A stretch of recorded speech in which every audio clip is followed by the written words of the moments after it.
L'éducation nationale met à contribution des professeurs retraités pour combler l'absentéisme et le manque d'enseignants. Exemple au lycée Gué-de-Balzac à Angoulême, avec un professeur agrégé de 70 ans. Il a 150 heures à assurer. Jérôme Deboeuf, Christophe Guinaud. Au tableau, devant sa classe, un retraité, Claude Perrault. Cet angle-là, j'ai noté alpha. Enseignant au lycée Guest-de-Balzac, cet agrégé de mathématiques a fait valoir ses droits à la retraite il y a 5 ans.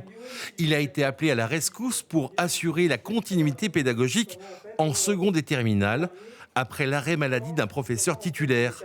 Un retour à l'enseignement volontaire, mais avec un peu d'appréhension.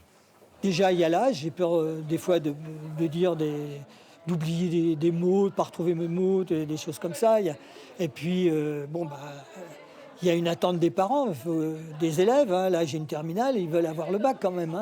Côté opposé. Pour les élèves, c'est un retour à la normale après 1 mois et demi sans professeur.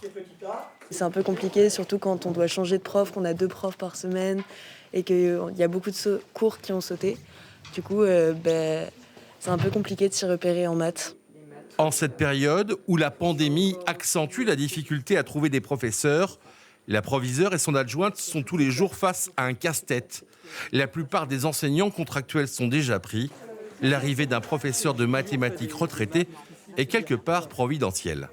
On a une belle histoire en fait de solidarité et d'équipe à travers le temps, puisque ça fait 5-6 ans à peu près qu'il a quitté Guest-de-Balzac.